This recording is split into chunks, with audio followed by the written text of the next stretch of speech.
Hi, honey. You're home. Hi, babe. How are you? Good. How are you? It's been an awesome day at work riding bikes. I rode the CR 500 in the snow today. Honey, can you take my cape off? Yes, sweetie. It was a rough day, huh? Hey, kids.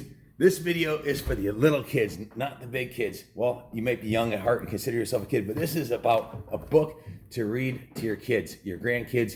It's designed for elementary age kids, but you can read it to 1-year-olds or 2-year-olds, and you want to get the next generation involved in motorcycles. It's no secret. I love kids. Christy and I have 4 kids ourselves, aged 15 to 25. And at work, a lot of my employees have younger kids. Like we have Athena, Zaylin, and Olivia are 2. Riker is only 1 year old. And Alana's 3. And this is the kind of stuff you want to start reading them. You want to get them involved at a very young age, and the excitement, the adventure, the independence of riding a motorcycle. Pass it on to the kids, and it makes them stronger readers. Read them a chapter a day, and it's good quality time. And keep these kind of things around the house: fast bikes, cafe racer, Harley Davidson books, because kids are curious, and they'll open it up and look through it like I did when I was a kid. So also remember, kids 18 and under are always free at the museum. If you're a veteran, it's free admission till after Memorial Day this year. For the whole first 6 months of the year, it's going to be free admission to veterans. So if you're a veteran with a grandkid, bring them. Share this video about this book, and let's try to get the next generation up and riding. We started. How many kids did we give away Striders to this year? Oh, at least 10. We gave away at least 10 of the Strider bicycles. That's how you get them started. Get them on a bicycle first, and then get them up onto a motorcycle. So we're also going to do a motorcycle riding camp this summer, so stay tuned. We'll talk about that in a second, for beginning riders at the National Motocross Track with 2 pro riders running it. So free admission for the kids at the museum, veterans free.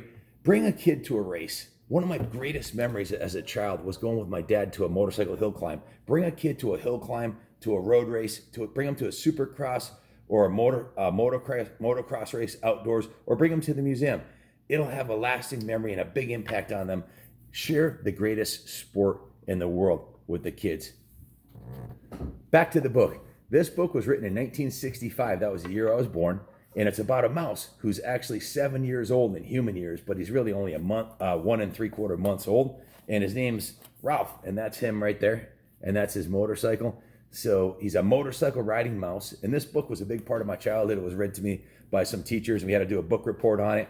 And I know some kids that actually did a play on this book. And there's actually 3 movies and 3 books. And there's not just this book, it's a whole series. You got The Mouse and the Motorcycle, you got Runaway Ralph, and you got Ralph's House. That's about when he goes to school. So when the kids get older, there's more than one book for him to read. And this mouse, he longed for a life of danger and speed.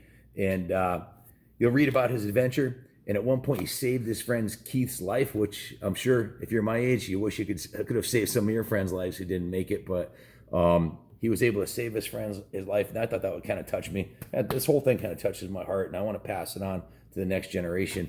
So without further ado, back to the book. On the back of the book, that's where you can find out. There's usually clues on the books, and you can find out what's inside by opening it up. So on the back of the book, it says... Smooth. It says, Ralph is not like other mice at the Mountain View Inn. An inn's like a hotel, but it's an older one. He is always looking for adventure. So when a young guest named Keith arrives with a shiny miniature motorcycle, it's Ralph's lucky day. Right away, Ralph knows that the motorcycle is special, made to be ridden by an adventurous mouse, which is him. And once a mouse can ride a motorcycle, almost anything can happen. And think about it. When you're a kid, what do we want? We want to be able to get out. Our parents would keep us, under on a short leash usually, and your freedom. The first time you learn how to ride a motorcycle at 7 years old, it's like flying. You feel like you're free again. And I think a lot of us chase that feeling for our whole lives. And I can tell you, all the times I've bought motorcycles to motorcycle events, the biggest, toughest, gnarliest bikers walk over a little Honda 50 and the 75, and they'll light up like a kid because of the memories that it brings back. So inside, and that's what it's all about, making good memories with your kids and your friends, going to races and enjoying life. So the first page is an excerpt from the book. I'll read it to you. And it says a motorcycle fit for a mouse. And I actually have a little motorcycle mouse right here. We'll show you in a second. So a motorcycle fit for a mouse. Close up, the motorcycle looked even better than he expected. It was new and shiny and had a good set of tires, just like the way Kaplan America likes them.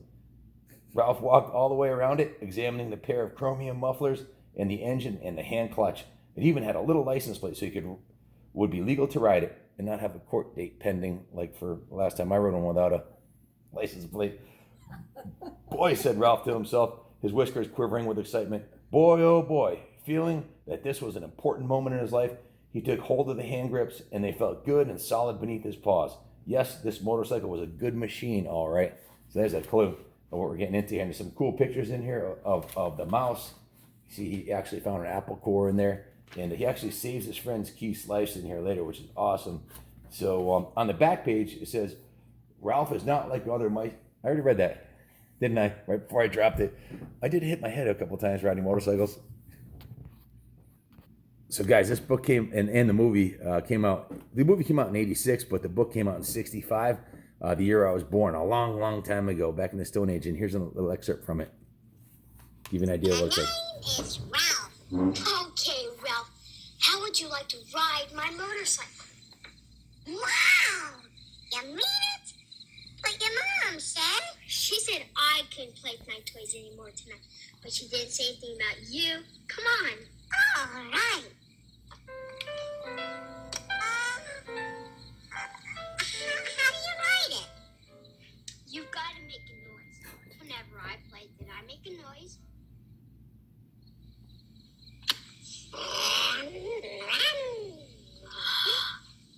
Is that what you mean? Yeah.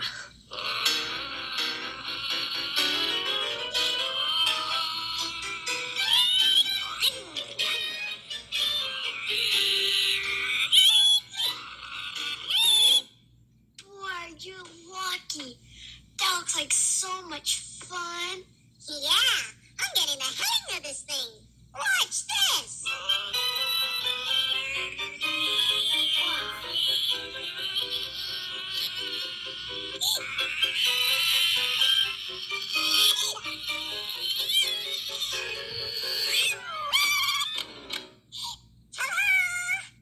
There it is. That's Ralph, the adventure-seeking motorcycle riding mouse. So share it with your kids. Guys, you can even make engine sounds for the kids with an old Coke can. Ready? Watch.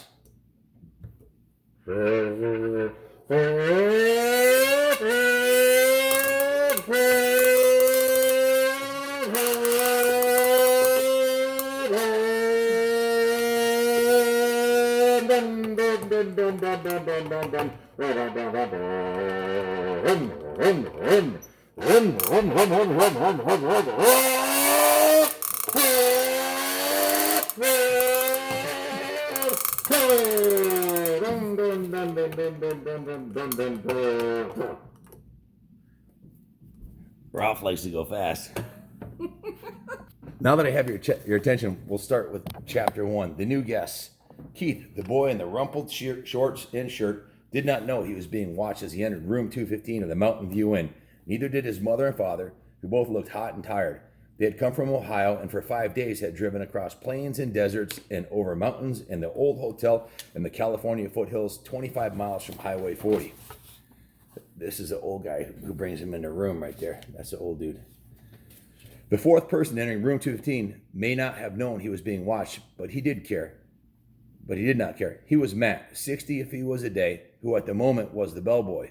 Matt also replaced worn-out light bulbs, renewed washers and leaky faucets, carried trays for people who telephoned room service to order food sent to their rooms, and sometimes prevented children from hitting one another with croquet mallets on the lawn behind the hotel. Now Matt's right shoulder sagged with the weight of one of the bags he was carrying. Here you are, Mr. Gridley, rooms 215 and 216, he said, setting the smaller of the bags on a luggage rack at the foot of the double bed before he opened a door into the next room. I expect you and Mrs. Gridley will want room 216. It is a corner room with twin beds and a private bath. He carried the heavy bag into the next room where he could be heard opening windows. Outside, a chipmunk chattered in a pine tree and a chickadee whistled. The boy's mother looked critically around room 215 and whispered, "I think we should drive back to the main highway. There must be a motel and a vacancy sign someplace." We didn't look long enough. She wasn't happy. She didn't like the old hotel, the old inn. "Not another mile," answered the father. "I'm not driving another mile on California highway on a holiday weekend. Did you see the way that truck almost forced us off the road?"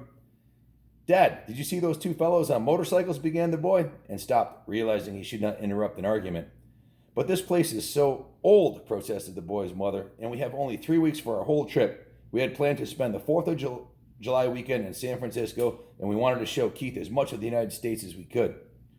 "San Francisco will have to wait, and this is part of the United States. Besides, this used to be a very fashionable hotel," said Mr. Gridley. "People came from miles around." 50 years ago," said Mrs. Gridley, "and they came by horse and buggy."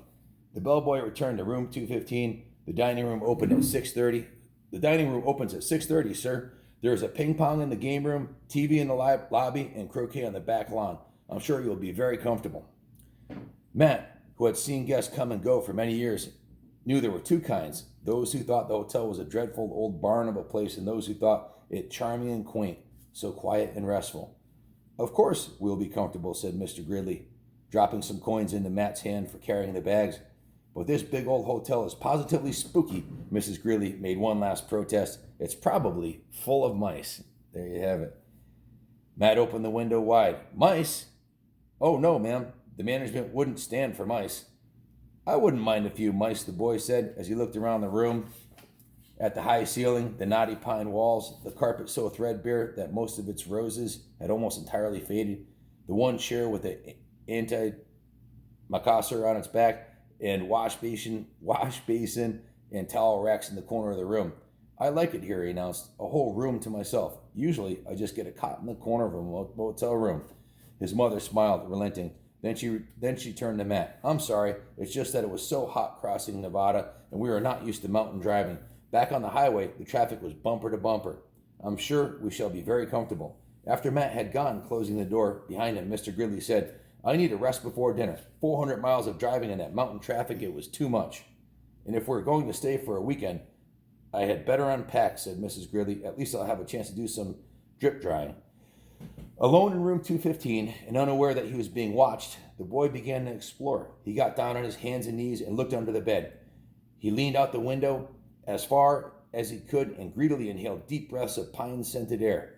He turned the hot and cold water on and off in the wash basin and slipped one of the small bars of paper-wrapped soap into his pocket. Under the window, he discovered a knothole in the pine wall down by the floor and squatting, poked his finger into the hole. Then he felt nothing inside. He lost interest. Next, Keith opened his suitcase and took out an apple and several small cars. I'll show you the small cars he took out. He had an orange Harley-Davidson car, a black Harley-Davidson pickup, and a sporty bike with a mouse on it, which he dropped them on the striped bedspread before he bit into the big apple. He ate the apple noisily in big chomping bites, and then laid the core on the bedside table between the lamp and the telephone. Keith began to play, running his cars up and down the bedspread, pretending that the stripes on the spread were highways and making noises with his mouth. Vroom, vroom for the sports car, for the orange Harley Davidson truck, and vroom, vroom for the black pickup truck, and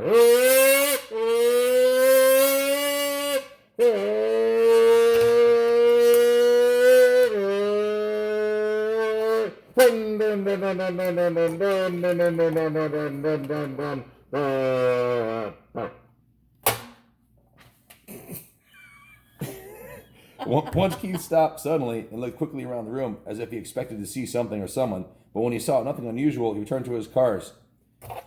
Vroom, vroom. Bang! Crash! The car hit the truck, and they rolled off the highway stripe.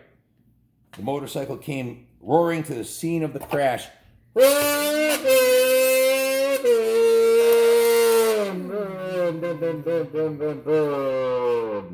"Keith," his mother called from the next room. "Time to get washed for dinner." His mother has a very deep voice.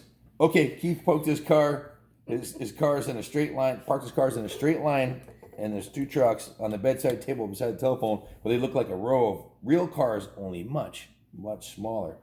The first thing Mrs. Gridley noticed when she and Mr. Gridley came back into the room was the apple core on the table. She dropped it in with a thunk into the metal waste bucket beside the table as she gave several quick little sniffs of the air and said, looking perplexed, "I don't care what the bellboy said. I'm sure this hotel has mice." "I hope so," muttered Keith. And you know, mice love apples. And there's an apple in the trash basket. And the second chapter, which I'll read to you kids tomorrow, is the motorcycle. This is where it gets good. In this chapter here, you're going to get to see see Ralph on his motorcycle, and you're going to hear all about the bike. So stay tuned, kids. It's going to be awesome. So if you got a kid 6 months to 2 years old, get him a Strider. Get him up on 2 wheels. And then when they get a little bit older, get them a mini bike like a Honda XR50 or a Yamaha PW50. Get them books. Bring them to races. Bring them to the Southwick Motocross track. Next summer, we're going to have a motocross camp for kids, beginners camp for young kids from 2 o'clock to 4 o'clock. Excuse me, from 1 o'clock to 4 o'clock on Wednesdays. It is. Oh, it's 1 to 3. I spoke to Chris Kenning, the instructor. He's a professional motocross racer. Yeah, I wrote it down. He said noon to 3. There's small groups of kids, 10 to 20 kids max. You got to sign up in advance. So if you want to get your kid involved, let us know. It's a beginner school at the Southwick Motocross track. The kids are going to ride in the parking lot to start, big dirt parking lot. And then when they get better, there's an advanced group that's actually going to ride around the national track. That's from 4 o'clock to 7. Matter of fact, Kenny and I will be at that. I'll be riding my 500, and he'll be on his 500. And 2 pro riders, Chris Canning and Keith Johnson, will be running it at the #1 motocross track in the whole country, Southwick MX338. Thanks for watching. Stay tuned for chapter 2, the motorcycle. And God bless America. Love all you kids. Now go to bed.